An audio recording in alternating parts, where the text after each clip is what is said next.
حضرت عمر رضی اللہ تعالیٰ عنہ روایت کرتے ہیں کہ زید بن سعانہ نامی ایک یہودی تھا جس کو حضور نے قرض دینا تھا۔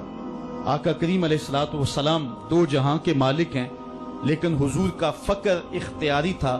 آقا کریم علیہ السلام کے گھر میں بسا اوقات کتنے کتنے دن چولہا نہیں جلا کرتا تھا۔ حضور ادھار لے کر کے لوگوں کی مصیبتوں کو بھی دور کرتے اور گھر کا چولہا بھی بعض اوقات ادھار لے کے گرم کرنا پڑتا۔ اعلیٰ حضرت فرماتے ہیں مال کے کونین ہیں گو پاس کچھ رکھتے نہیں، دو جہاں کی نعمتیں ہیں ان کے خالی ہاتھ میں۔ تو کہتے ہیں کہ ایک دن حضور علیہ السلام کی خدمت میں ایک شخص حاضر ہوا جس کا نام زید بن سعانہ ہے اور یہودی ہے، اور اس نے حضور علیہ السلام سے قرض کا تقاضا کیا، لیکن تقاضا اتنے سخت انداز سے کیا کہ اس نے حضور علیہ السلام کی قمیص کو پکڑ کے کھینچا بھی۔ تو حضرت عمر رضی اللہ تعالیٰ عنہ نے جب دیکھا تو بڑے گھور کے اس کی جانب دیکھا اور اس کو پیچھے ہٹاتے ہوئے کہا کہ تجھے شرم نہیں آ رہی کہ اللہ کے رسول کے ساتھ کیسے سلوک کر رہا ہے اور میں تیرے سامنے موجود ہوں؟ تو حضرت نبی رحمت صلی اللہ علیہ وسلم نے حضرت عمر کو کہا عمر مجھے تجھ سے اس بات کی توقع نہیں تھی۔ ذرا غور کیجئے حضور علیہ السلام کی اس سیرت کے انداز کو۔ ایک شخص آ رہا ہے اور حضور سے سختی کر رہا ہے، ابھی حضور کو قرض لٹانے کی جو تاریخ ہے اس میں بھی 4 دن باقی رہتے ہیں اور وہ ناجائز سختی کر رہا ہے۔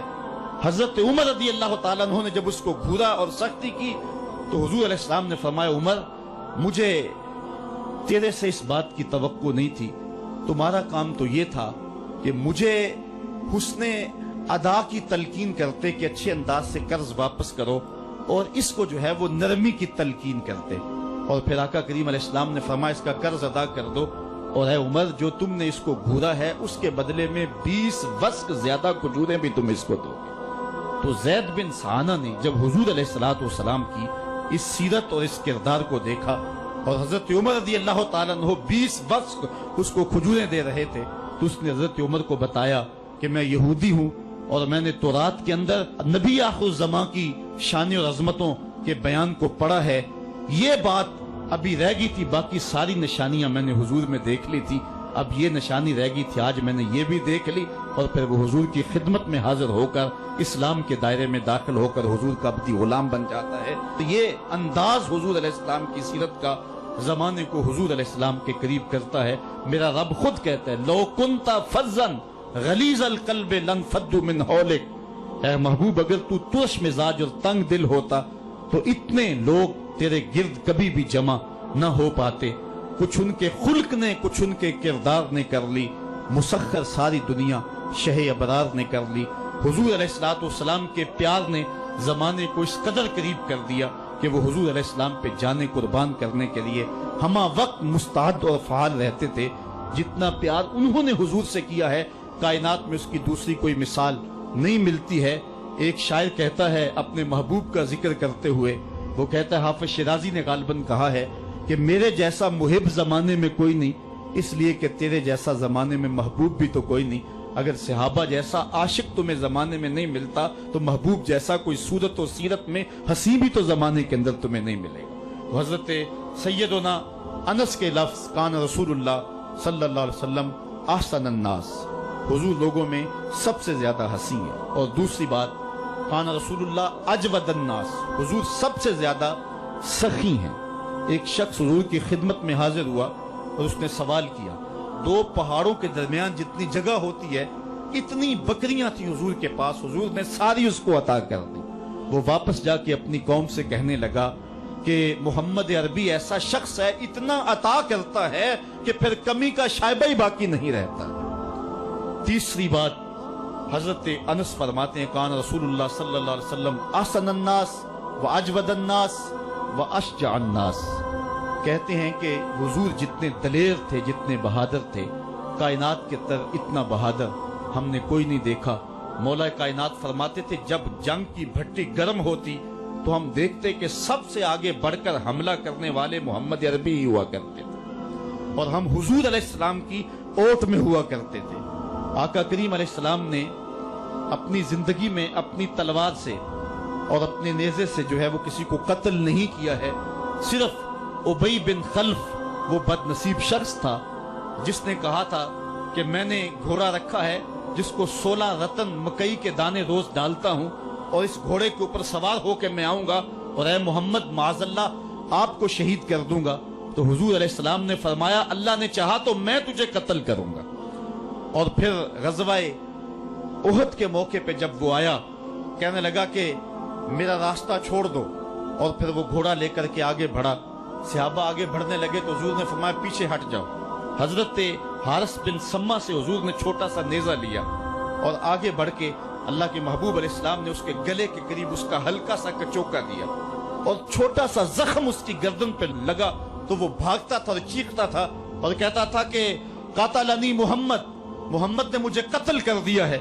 लश्कर वालों ने कहा उबई बिन खलफ अजीब बात है, एक छोटा सा जख्म है और तू इतना शोर डाल रहा है। उसने कहा तुम नहीं जानते हो कि मुझे कितनी इसकी तकलीफ हो रही है।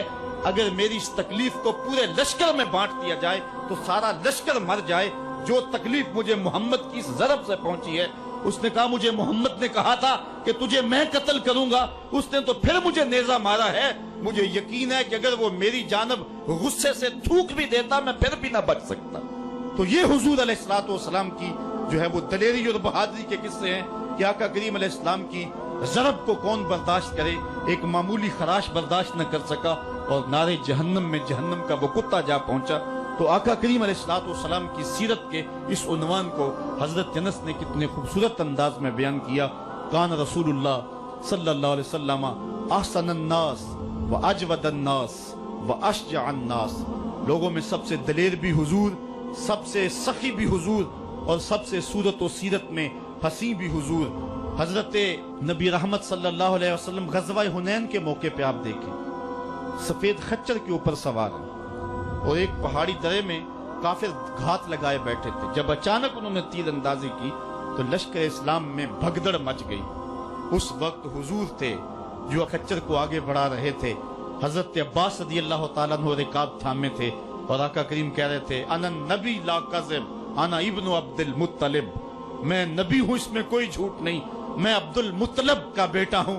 तो हुजूर अलैहिस्सलाम का ये अंदाज के जब मैदान के अंदर भगदड़ मची है तो सबसे आगे बढ़ करके कुफार पर हमला करने वाले सफेद खच्चर के ऊपर मुस्तफा हैं। उलमा ने हुजूर की बहादुरी किस किस्से को बयान करते हुए फरमाया जंगों में खच्चर का सफेद होना, एक तो खच्चर का होना बहादुरी पे दलील है इसलिए कि घोड़े रखे जाते हैं कि भागना आसान हो, और दूसरा मटियाले रंग के जो है वो जानवरों की सवारी की जाती है। ये फौज की वर्दी का रंग मटियाला, इसकी हिकमत भी ये है।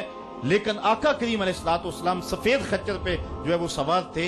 हुजूर इतने शजा थे, इतने बहादुर थे, मैदान में भागने के लिए नहीं आते थे बल्कि हुजूर कुफर के छक्के छुड़ाने के लिए मैदान में दाखिल हुआ करते थे। आका करीम अलैहिस्सलातु वस्सलाम की सीरत का वो कौन सा पहलू है और वो कौन सा रंग है जिसने मुआशरे को रोशनी और मुआशरे को उजाला नहीं दिया।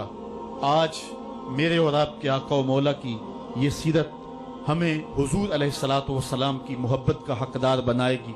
हुजूर इस दुनिया के ऊपर मकारिम अखलाक की तकमील के लिए जलवागर हुए और कुरान आपके खुल्क की गवाही है। इसलिए हुजूर की सीरत को अपनाने का तकाजा यकीनन आज की इस बाबरकत महफिल में आज का ये इज्तिमा हमसे कर रहा है। हम अपनी जिंदगी को और तर्ज हयात को हुजूर की सीरत के सांचे में ढाल करके जिंदगी की एक एक सांस और एक एक लम्हा हुजूर के नाम पे गुजार देंगे। और आका करीम अलैहिस्सलातु वस्सलाम ने जिस अंदाज से अपना खूबसूरत ज़माना और हयात ज़ाहरी का वक्त गुजारा और हमारे लिए रोशनी छोड़ी, वो क़यामत तक आने वाली नस्लों के लिए एक उजाला है। उम्मत मुस्लिमा भांज नहीं है कि उसको इबादत का तरीका किसी और जगह से लेना पड़े और हुस्न अखलाक किसी और जगह से लेना पड़े, उसको कवानीन किसी और जगह से लेने पड़े और उनको जो है वो अपनी आइली जिंदगी का निज़ाम किसी और जगह से लेना पड़े। हमारी जिंदगी के सारे नमूने मुस्तफ़ा करीम की ज़ात में मौजूद हैं। मेरे रब ने कहा लक़द काना लकुम फ़ी रसूलिल्लाहि उस्वतुन हसना, हुजूर की जिंदगी तुम्हारे लिए बेहतरीन नमूना है। अल्लाह हुजूर की जिंदगी का नूर हमारे मन में उतार दे, हमारे बातन को हरारत और नूर और उजलापन नसीब करे। कारे मा आखिर शुदो आखिर जे मा कारे नशुद, मुश्ते खाके मा गुबारे ऊंचा यारे नशुद। فبأي آلاء ربكما تكذبان